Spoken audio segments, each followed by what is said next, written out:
March মাস আওয়ামী লীগের দিক থেকে সবসময়ই বিশেষ গুরুত্ব পেয়েছে। বছরের শুরু থেকেই এই মাসের ৩টি গুরুত্বপূর্ণ দিনে মাঠে নেমে জনসভা ও কর্মসূচি পরিচালনার পরিকল্পনা ছিল দলটির। দলের নেত্রী শেখ হাসিনা ৭, ১৭ এবং ২৬ মার্চ আওয়ামী লীগের নেতাকর্মীদের গলি থেকে রাজপথ পর্যন্ত সক্রিয়ভাবে উপস্থিত থাকার নির্দেশ দিয়েছিলেন। তিনি বলেছিলেন, এই দিনগুলোতে বাধা বিপত্তি উপেক্ষা করে নেতাকর্মীরা সর্বত্র তাদের উপস্থিতি নিশ্চিত করবে এবং দেশের জনগণকে ঐতিহাসিক দিনের সঙ্গে যুক্ত করবে।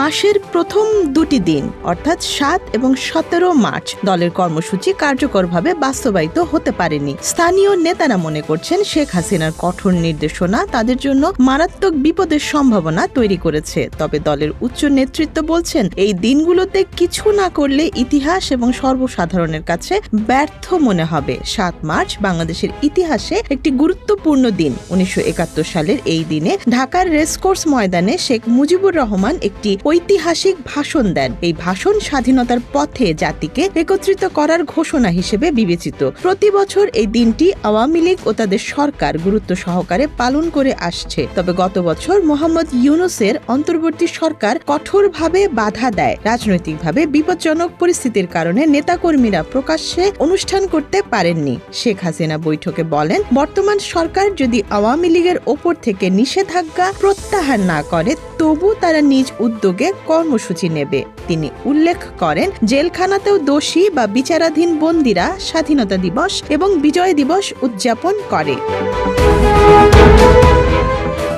অন্যদিকে ১৭ মার্চ শেখ মুজিবুর রহমানের জন্মশতবার্ষিকী। এটি আওয়ামী লীগের জন্য শ্রদ্ধা নিবেদন ও স্মরণীয় অনুষ্ঠান পালনের দিন। তবে অন্তর্বর্তী সরকারের সময়ে ধানমন্ডি ৩২-এ বঙ্গবন্ধুর বাড়িতে শ্রদ্ধা জানাতে পারা যায়নি। বাড়িটি ভেঙে দেয়া হয়েছিল এবং কোনো অনুষ্ঠানও করা যায়নি। শেখ হাসিনা বৈঠকে নেতাদের বলেছিলেন, এই দিনগুলো আমাদের গৌরব ও ঐতিহ্যের অংশ।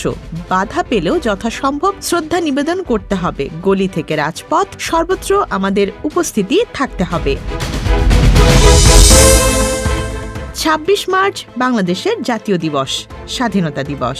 হাসিনা সরকারের পতনের পর থেকে আওয়ামী লীগ ও তাদের সহযোগী সংগঠনগুলো সাভারের জাতীয় স্মৃতিসৌধ এবং অন্যান্য স্থানে দিনটি উদযাপনের সুযোগ পায়নি। স্মৃতিসৌধে শ্রদ্ধা জানাতে গিয়ে অনেক নেতাকর্মী গ্রেপ্তার হয়েছেন। শেখ হাসিনা বৈঠকে নেতাদের বলেছেন, মার্চ মাসে ৭, ১৭ এবং ২৬ তারিখগুলোকে সর্বশক্তি দিয়ে পালন করতে হবে। স্বাধীনতা সংগ্রামীদের প্রতি শ্রদ্ধা জানাতে ধানমন্ডি ৩২ এবং গোপালগঞ্জের টুঙ্গিপাড়ায় উপস্থিত থাকতে হবে। তিনি মনে করিয়েছেন, ধানমন্ডির বাড়িতে ২ দফা হামলা চালানো হয়েছে, তাই সুরক্ষা ও কৌশল অপরিহার্য।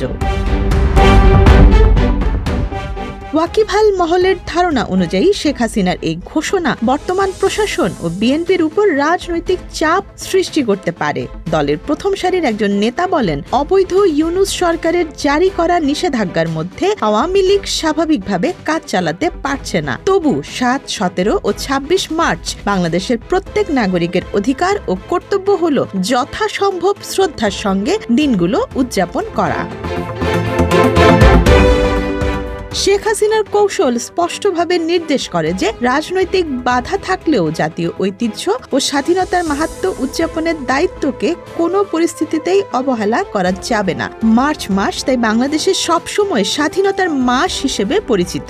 গলি থেকে রাজপথ, স্মৃতিসৌধ থেকে পরিবারের স্মরণীয় স্থান, সেখানে সর্বত্র আওয়ামী লীগের নেতারা উপস্থিত থেকে জাতীয় ইতিহাসের প্রতি শ্রদ্ধা জ্ঞাপন করবেন। কিন্তু শেখ হাসিনার পুরনো সেই আবেগী কৌশল এখন কতটা কার্যকর তাই দেখার বিষয়।